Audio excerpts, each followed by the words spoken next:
ಧಾರವಾಡ ಲೋಕಸಭಾ ಕ್ಷೇತ್ರದ ಕಾಂಗ್ರೆಸ್ ಅಭ್ಯರ್ಥಿಯಾದಂಥ ವಿನೋದ್ ಅಸುಟಿ ಅವರು ನನ್ನ ಜೊತೆ ಇದ್ದಾರೆ. ಅವ್ರನ್ನ ಮಾತಾಡಿಸೋ ಒಂದು ಪ್ರಯತ್ನ ಕೂಡ ನಾನು ಇಲ್ಲಿ ಮಾಡ್ತಾ ಇದ್ದೀನಿ. ಪ್ರಚಾರ ಈ ಒಂದು ಕ್ಷೇತ್ರದಲ್ಲಿ ಭಾಳ ಒಳ್ಳೆಯ ರೀತಿಯಿಂದ ಪ್ರಚಾರ ನಡೀತಿದೆ.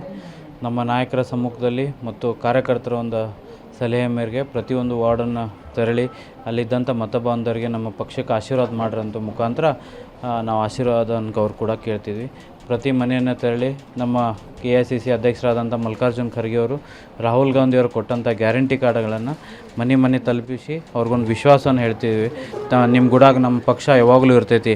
ಏನು BJP ಪಕ್ಷ ಕೇವಲ 10 ವರ್ಷದಲ್ಲಿ ಏನು ಬೆಲೆ ಏರಿಕೆಯನ್ನು ಮಾಡಿದೆಯಲ್ಲ, ಆ ಒಂದು ಬೆಲೆ ಏರಿಕೆ ನಿರ್ಮಾಣ ಮಾಡಲಿಕ್ಕೆ ತಾವು ಕಾಂಗ್ರೆಸ್ ಪಕ್ಷಕ್ಕೆ ಆಶೀರ್ವಾದ ಮಾಡಿರಿ. ನಾವು ಅಧಿಕಾರಕ್ಕೆ ಬಂದ ತಕ್ಷಣವೇ ಕೆಲವೇ ದಿನದಲ್ಲಿ ನಾವು ಏನು ಬಡ ಕುಟುಂಬ ಮಹಿಳೆಗೆ ಸುಮಾರು 1 ಲಕ್ಷ ರೂಪಾಯಿ ನೇರವಾಗಿ ಅವ್ರ ಅಕೌಂಟಿಗೆ ಹಾಕೋ ಮುಖಾಂತರ BJP ಪಕ್ಷ ಏನು ಬೆಲೆ ಏರಿಕೆಯನ್ನು ಮಾಡಿದೆಲ್ಲ, ಆ ಒಂದು ಬೆಲೆ ಏರಿಕೆಗೆ ಒಂದು ನಿರ್ವಹಣೆ ಮಾಡಲಿಕ್ಕೆ ಒಂದು ಸಹಾಯವನ್ನು ನಮ್ಮ ಸರ್ಕಾರ ಬಂದ ತಕ್ಷಣ ನಾವು ಮಾಡ್ತೀವಿ ಅಂತ ಹೇಳ್ತಿದ್ವಿ. ಅದೇ ರೀತಿ ನಮ್ಮ ರೈತರ ಒಂದು ಸಾಲವನ್ನು ಮನ್ನಾ ಮಾಡ್ತೀವಿ ಅಂಥೇಳಿ, ಸಂಪೂರ್ಣವಾಗಿ ಸಾಲವನ್ನು ಮನ್ನಾ ಮಾಡ್ತೀವಿ ಅಂಥೇಳಿ ನಮ್ಮ ರೈತ ಬಾಂಧವರಿಗೆ ಎಲ್ಲರಿಗೂ ಕೂಡ ಹೇಳ್ತಿದ್ವಿ. ಅದೇ ರೀತಿ ಏನು ನಮ್ಮ ಯುವ ವಿದ್ಯಾರ್ಥಿಗಳು ಡಿಗ್ರಿ ಮತ್ತು ಡಿಪ್ಲೊಮಾ ಮುಗಿಸಿದಂಥ ಯುವಕರಿಗೆ ಸುಮಾರು 1 ಲಕ್ಷ ರೂಪಾಯಿ ನೇರವಾಗಿ ಒಂದು ವರ್ಷಕ್ಕೊಮ್ಮೆ ಹಾಕುವಂಥ ಯೋಜನೆ. ಯಾಕಂದ್ರೆ ಡಿಗ್ರಿ ಮುಗಿಸಿದಂಥ ಯುವಕರು, ಡಿಪ್ಲೊಮಾ ಮುಗಿಸಿದಂಥ ಯುವಕರಿಗೆ ತಕ್ಷಣವಾಗಿ ಅವ್ರಿಗೆ ಉದ್ಯೋಗ ಸಿಗ್ತಿಲ್ಲ. ಅವ್ರಿಗೊಂದು ಉದ್ಯೋಗ ಸಿಗ್ಲಿಕ್ಕೆ ಅವರು ಧೈರ್ಯವನ್ನು ಕಳ್ಕೊಬಾರ್ದು ಅನ್ನೋ ಉದ್ದೇಶದಿಂದ ಸ್ವಂತ ಕಾಲ ಮೇಲೆ ಅವ್ರು ನಿಂದಿರ್ಲಿಕ್ಕೆ ಒಂದು ಧೈರ್ಯ ಅಂತ ತುಂಬುವಂಥ ಕೆಲಸ ನಮ್ಮ ಪಕ್ಷ ಮಾಡುವಂಥ ನಿರ್ಧಾರವನ್ನು ತೊಗೊಂಡಿದ್ದೀವಿ. ಏನು ನಮ್ಮ ಬಡ ಕುಟುಂಬ ಇದ್ದಂಥ ಬಡ ಕುಟುಂಬದವರಿಗೆ ಭಾಳಷ್ಟು ಜನಕ್ಕೆ ದೊಡ್ಡ ಹಾಸ್ಪಿಟಲ್ಗೆ ಹೋಗಿ ಚಿಕಿತ್ಸೆಯನ್ನು ಪಡಲಿಕ್ಕೆ ಆಗಲ್ಲ ಅನಾರೋಗ್ಯ ಟೈಮ್ನಲ್ಲಿ. ನಮ್ಮ ನಾಯಕರಿಗಾಗಲೇ ಒಂದು ತೀರ್ಮಾನ ತೊಗೊಂಡಿದ್ದಾರೆ. ಈ ಒಂದು ದೇಶದಲ್ಲಿದ್ದಂಥ ಪ್ರತಿಯೊಂದು ಕುಟುಂಬಕ್ಕೂ ಒಂದು ಒಳ್ಳೆಯದಾಗಬೇಕು, ಅವರ ಆರೋಗ್ಯವಂತರು ಇರಬೇಕು ಅನ್ನೋ ದೃಷ್ಟಿಯಿಂದ ಸುಮಾರು 25 ಲಕ್ಷ ರೂಪಾಯಿ ಹೆಲ್ತ್ ಇನ್ಸೂರೆನ್ಸ್ ಕೂಡ ನಮ್ಮ ಸರ್ಕಾರದಿಂದ ಮಾಡಬೇಕನ್ನೋ ಪಕ್ಷದಿಂದ ಪಕ್ಷದ ನಾಯಕರು ಸರ್ಕಾರ ಬಂದ ತಕ್ಷಣ ಮಾಡಬೇಕಂತೇಳಿ ಕೂಡ ನಿರ್ಧಾರವನ್ನು ತೊಗೊಂಡಿದ್ದಾರೆ. ಈ ಒಂದು 8 ಏನು ವಿಧಾನಸಭಾ ಕ್ಷೇತ್ರದಲ್ಲೂ ನಿಮ್ಮ ಎಲ್ಲ ನಾಯಕರನ್ನ ಯಾವ ರೀತಿ ವಿಶ್ವಾಸಕ್ಕೆ ತೆಗೆದುಕೊಂಡಿದ್ದೀರಿ? ರೆಸ್ಪಾನ್ಸ್ ಹೇಗೆ ಸಿಗ್ತಾ ಇದೆ ಅವ್ರ ಕಡೆಯಿಂದ ನಿಮಗೆ? ಈ ಒಂದು ಪಕ್ಷ ಅಂದರೆ ಇದೊಂದು ಕುಟುಂಬ ಇದ್ದಂಗೆ. ನಾವೆಲ್ಲರೂ ಕೂಡ ಎಲ್ಲ ನಾಯಕರು ಕಾರ್ಯಕರ್ತರ ಸಮ್ಮುಖದಲ್ಲಿ ಒಂದು ಚುನಾವಣೆ ಎದುರಿಸ್ತಿದ್ದೀವಿ. ಎಲ್ಲರೂ ಭಾಳ ಉತ್ಸಾಹದಿಂದ, ಎಲ್ಲರೂ ಭಾಳ ಒಂದು ಪ್ರೀತಿ ವಿಶ್ವಾಸದಿಂದ ಈ ಒಂದು ಚುನಾವಣೆ ಮಾಡ್ತಿದ್ವಿ. ನೀವು ಕೂಡ ಯುವಕರಿದ್ದಿರಿ. ಲಾಸ್ಟ್ ವಿಧಾನಸಭಾ ಚುನಾವಣೆ ಬರ್ತಾಯಿತ್ತು, ಅವಾಗ ಕೊನೆ ಹಂತದಲ್ಲಿ ನಿಮಗೆ ಟಿಕೆಟ್ ಕೈ ತಪ್ಪಿತ್ತು. ಅವಾಗ ನೀವು ಒಂದು ಮಾತು ಹೇಳಿದ್ರಿ ಎಲ್ಲ ಯುವಕರಿಗೂ, ಪಕ್ಷ ನನ್ನ ತಾಯಿ ಇದ್ದ ಹಾಗೆ, ತಾಯಿಗೋಸ್ಕರ ನಾನು ಕೆಲಸವನ್ನು ಮಾಡ್ತೇನೆ. ಅದೇ ಥರನಾಗಿ ನೀವು ಕೋನ್ ರೆಡ್ಡಿ ಅವ್ರನ್ನ ಗೆಲ್ಲಿಸ್ಕೊಂಡೂ ಬಂದ್ರಿ. ಆ ಒಂದು ಏನು ನಿಮ್ಮ ಪಕ್ಷದ ಮೇಲಿರುವಂಥ ನಿಮ್ಮ ಅಭಿಮಾನ ಆಗಿರ್ಬೋದು, ನಿಮ್ಮ ಕೆಲಸಕ್ಕೆ ಕಾಂಗ್ರೆಸ್ ಪಕ್ಷದಿಂದ ಈ ಯುವಕರು ಯಾವ ರೀತಿ ನಿಮ್ಗೆ ರೆಸ್ಪಾನ್ಸ್ ಕೊಡ್ತಾ ಇದ್ದಾರೆ? ಆವಾಗ 2023ರಲ್ಲಿ ಚುನಾವಣೆಯಲ್ಲಿ ನಾನು ಟಿಕೆಟ್ ಕೇಳಿದ ಕರೆ, ಅದರ ಪಕ್ಷದ ನಿರ್ಧಾರ, ಪಕ್ಷದ ಹಿರಿಯರ ಒಂದು ಸಮ್ಮುಖದಲ್ಲಿ ಏನೋ ಟೆನ್ಷನ್ ತೊಗೋಬೇಡ, ನಾವು ನಿಮ್ಮ ಗುಡಾಗಿರ್ತೀವಿ, ಈ ಸಲ ಕೋನ್ ರೆಡ್ಡಿ ಅವರಿಗೆ ಒಂದು ಅವಕಾಶವನ್ನು ಕೊಡ್ತೀವಿ, ಮುಂದೆ ನಾವು ನಿಮ್ಮ ಕೈ ಬಿಡಲ್ಲ ಅಂಥೇಳಿ ಏನು ನಮ್ಮ ನಾಯಕರು ಎಲ್ಲರೂ ಕೂಡ ಸಮ್ಮುಖದಲ್ಲಿ ನನಗೊಂದು ಮಾತನ್ನು ಕೊಟ್ಟಿದ್ದರು. ಆ ಪ್ರಕಾರನ ಅಲ್ಲಿ ಒಂದು ಕ್ಷೇತ್ರದಲ್ಲಿ 4 ಸಲ ನಾವು ಕಾಂಗ್ರೆಸ್ ಪಕ್ಷವನ್ನು ಕಳ್ಕೊಂಡಿದ್ದು. ನಾವು ವಿಧಾನಸಭಾ ಕ್ಷೇತ್ರದಲ್ಲಿ ಕಾಂಗ್ರೆಸ್ ಪಕ್ಷದ ಬಹುಟ್ ಹಾರಲಿಲ್ಲ. ಈ ಸಲ ನಮಗೊಂದು ಅವಕಾಶ ಸಿಕ್ತು. ಕೋನ್ ರೆಡ್ಡಿ ಅವ್ರಿಗೆ ಟಿಕೆಟ್ ಸಿಕ್ಕಾನ ಕೊಟ್ಟ ಮೇಲೆ ನಾವು ಪ್ರಾಮಾಣಿಕವಾಗಿ ನಮ್ಮ ಕಾಂಗ್ರೆಸ್ ಪಕ್ಷದ ಎಲ್ಲ ನಾಯಕರು ಎಲ್ಲ ಸಮ್ಮುಖದಲ್ಲಿ ಎಲ್ಲ ಕಾರ್ಯಕರ್ತರೊಂದಿಗೆ ಕಾಂಗ್ರೆಸ್ ಪಕ್ಷದ ಬಾವುಟನ್ನು ಹಾರಿಸಲಿಕ್ಕೆ ನಾವು ಸಕ್ಸಸ್ ಆಯಿತು ಅಂತ ಹೇಳ್ತೀನಿ. ಯಾಕಂದರೆ ಸತತವಾಗಿ 4 ಬಾರಿ ಗೆದ್ದಂಥ ಜೋಶಿಯವರು ಒಂದು ಕಡೆ ಆದರೆ, ಈ ಬಾರಿ ಈ ಒಂದು ಅಖಾಡದಲ್ಲಿ ಇರುವವರು ಯುವ ನಾಯಕ. ಯುವಕರು ಪ್ರತಿಯೊಂದು ವಿಧಾನಸಭಾ ಕ್ಷೇತ್ರದಲ್ಲೂ ಏನು ಯುವಕರು ಹೇಳ್ತಾ ಇರೋದು ವಿನೋದ್ ಅಸುಟಿ ಅವರು. ಯುವಕರಿಗೆ ಯಾವ ರೀತಿ ನೀವು ನಿಮ್ಮ ಪರವಾಗಿ ಮತವನ್ನು ಕೇಳೋಕ್ಕೆ ಇಷ್ಟಪಡ್ತೀರಿ? ಯಾಕೆ ಹಾಕಬೇಕು ನಿಮಗೆ ಯುವಕರು?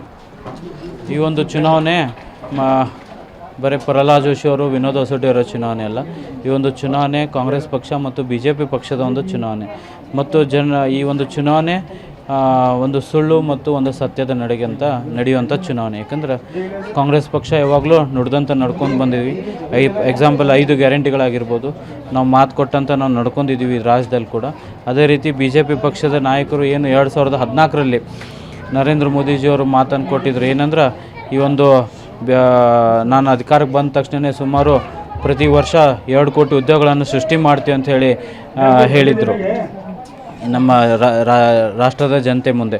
ಅದೇ ರೀತಿ 2 ಕೋಟಿ ಅಲ್ಲ, 10 ಲಕ್ಷ ಜಾಬ್ ಕೂಡ ಅವ್ರ ಕಡೆ ಸೃಷ್ಟಿ ಮಾಡಲಿಕ್ಕೆ ಆಗಲಿಲ್ಲ. ಏನು ನಾವು ಮನಮೋಹನ್ ಸಿಂಗ್ ಅವರು ಪ್ರಧಾನಮಂತ್ರಿ ಆಗಿದ್ದಾಗ ಸುಮಾರು 450 ರೂಪಾಯಿ ಗ್ಯಾಸ್ ಬೆಲೆ ರೇಟ್ ಸಿಗ್ತಿತ್ತು.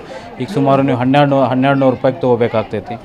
ಡೀಸೆಲ್ ಪೆಟ್ರೋಲ್ ರೇಟು ಅವಾಗಿನ ಟೈಮ್ನಲ್ಲಿ 60 rupees per litre diesel petrol ತೊಗೋತಿದ್ದು, ಇವಾಗ 100 ರೂಪೀಸ್ ಪಾರಾಗಿದೆ. ಮೋದಿಯವರು ಅಚ್ಚೇ ದಿನ ಬರೀ ಬೆಲೆ ಏರಿಕೆ ಇದ್ರೊಳಗೆ ಆಗೈತಿ.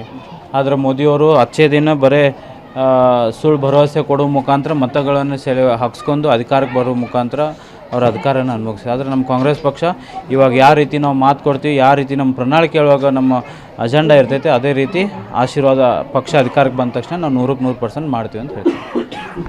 ನಿಮ್ಮ ಕ್ಷೇತ್ರದ ಏನು ಜ್ವಲಂತ ಸಮಸ್ಯೆಗಳು ಮಹದಾಯಿ ಇರ್ಬೋದು, ಇಲ್ಲಿ ನೀರಿನ ಸಮಸ್ಯೆ ಇರ್ಬೋದು, ರೋಡ್ ಸಮಸ್ಯೆ ಇರ್ಬೋದು ಮತ್ತು ಬೃಹದಾಕಾರ ದೊಡ್ಡ ಹೇಳಿಕೊಳ್ಳುವಂಥ ಇಲ್ಲಿ ಯಾವುದೇ ಕೈಗಾರಿಕೆಗಳು ಇನ್ನೂವರೆಗೆ ಬಂದಿಲ್ಲ. ಈ ಥರ ಯೋಜನೆಗಳು ತರುವಂತೆ ನೀವು ಜನರಿಗೆ ಯಾವ ಥರ ಒಂದು ನೀವು ತರ್ತೀರಿ ಅನ್ನೋ ಭಾವನೆ, ವಿಶ್ವಾಸ ಮೂಡಿಸ್ತೀರಿ ಜನರಿಗೆ?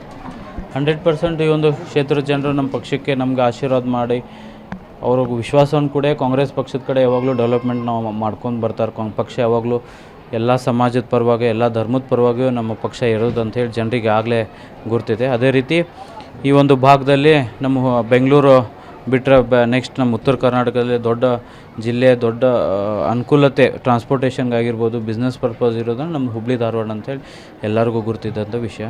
ಈ ಭಾಗದಲ್ಲಿ ಇನ್ನೂ ಹೆಚ್ಚಿನ ಪ್ರಮಾಣದಲ್ಲಿ ದೊಡ್ಡ ದೊಡ್ಡ ಉದ್ಯಮಿಗಳಾಗೋದ್ರಿಂದ ನಮ್ಮ ಏನು ಗ್ರಾಮೀಣ ಪ್ರದೇಶದವರು ನಮ್ಮ ಸಿಟಿಗೆ ಕಲೀಲಿಕ್ಕೆ ಬರ್ತೀವಿ. ಸಿಟಿಯಲ್ಲಿ ಕಲ್ತಂಥವ್ರು ಮೆಟ್ರೋಪಾಲಿಟನ್ ಸಿಟಿಗೆ ಹೋಗ್ತಾರೆ. ಎಕ್ಸಾಂಪಲ್ ಬೆಂಗಳೂರು ಇರ್ಬೋದು, ಪುಣೆ ಇರ್ಬೋದು, ಬಾಂಬೆ ಇರ್ಬೋದು, ಇಂಥಲ್ಲಿ ಹೋಗಿ ಕಲಿಯೋಂಥ, ಇಂಥಲ್ಲಿ ಹೋಗಿ ದುಡಿಯೋಂಥ ಸಮಸ್ಯೆ ನಾವು ಬಗೆಹರಿಸ್ಬೇಕಂದ್ರೆ ಇಲ್ಲಿ ಈ ಭಾಗದಲ್ಲಿ ಒಂದು ದೊಡ್ಡ ದೊಡ್ಡ ಉದ್ಯಮಗಳ ಸೃಷ್ಟಿ ಆಗಬೇಕು. ದೊಡ್ಡ ದೊಡ್ಡ ಇಂಡಸ್ಟ್ರಿಯಲಿಸ್ಟ್ ಬಂದರೆ ನಾವು ಯುವಕರಿಗೆ ಹೆಚ್ಚಿನ ಪ್ರಮಾಣದಲ್ಲಿ ಉದ್ಯೋಗ ಕೊಡ್ಲಿಕ್ಕೆ ಸಾಧ್ಯ ಆಗ್ತೈತಿ ಹೇಳ್ತೀನಿ. ಕೊನೆಯದಾಗಿ ಮತದಾರರಲ್ಲಿ ಏನು ಹೇಳೋಕ್ಕೆ ಇಷ್ಟಪಡ್ತೀರಿ? ಏನಲ್ಲಿ ಈ ಒಂದು ಕಾಂಗ್ರೆಸ್ ಪಕ್ಷ ಈ ಒಂದು ಚುನಾವಣೆಯಲ್ಲಿ ಎದುರಿಸಲಿಕ್ಕೆ ಒಂದು ಅವಕಾಶವನ್ನು ಕೊಟ್ಟಿದೆ. ನಮ್ಮ ಸಿದ್ದರಾಮಯ್ಯ ಸಾಹೇಬರು, ಡಿ ಕೆ ಶಿವಕುಮಾರ್ ಸಾಹೇಬರು ಮತ್ತು ಜಿಲ್ಲಾ ಉಸ್ತುವಾರಿ ಮಂತ್ರಿ ಆದಂಥ ಸನ್ಮಾನ್ಯ ಶ್ರೀ ಸಂತೋಷ್ ಲಾಡ್ ಸಾಹೇಬರು, ವಿನಯನ ಕುಲಕರ್ಣಿ ಅವರಾಗಿರ್ಬೋದು, ಪ್ರಸಾದ್ ಹಬ್ಬ ಅವರು, NH ಕೋನರೆಡ್ಡಿ ಅವರು ಮತ್ತು ನಮ್ಮ ಇಬ್ಬರು ಜಿಲ್ಲಾಧ್ಯಕ್ಷರು ಅಲ್ತಾಫ್ ಅಳ್ಳೂರ್ ಅವರು ಮತ್ತು ಅನಿಲ್ ಪಾಟೀಲ್ ಅವರ ಸಮ್ಮುಖದಲ್ಲಿ ಈ ಒಂದು ಚುನಾವಣೆ ಎದುರಿಸಲಿಕ್ಕೆ ಒಂದು ಅವಕಾಶವನ್ನು ಕೊಟ್ಟಿದೆ. ತಮ್ಮ ಅಮೂಲ್ಯವಾದ ಮತವನ್ನು ನಮ್ಮ ಕಾಂಗ್ರೆಸ್ ಪಕ್ಷಕ್ಕೆ ವೋಟ್ ಹಾಕೋ ಮುಖಾಂತರ ತಾವೆಲ್ಲರೂ ನನಗೆ ಆಶೀರ್ವಾದ ಮಾಡ್ರಿ ಅಂತೇಳಿ ತಮ್ಮ ಮಾಧ್ಯಮ ಮುಖಾಂತರ ಕೇಳಿ ಒಂದೆರಡು ಮಾತು ಮುಗಿಸ್ತೀನಿ. Thank you. ಇದಾಗಿತ್ತು ಕಾಂಗ್ರೆಸ್ನ ಅಭ್ಯರ್ಥಿಯಾದಂಥ ವಿನೋದ್ ಅಸುಟಿಯವರ ಮಾತು. ಕ್ಯಾಮ್ರಾಮನ್ ನಿತೀಶ್ ಜೊತೆ ಹಜರತ್ ನದಾಬ್, ವಾರ್ತಾವಾರ್ತಿ, ಹುಬ್ಬಳ್ಳಿ.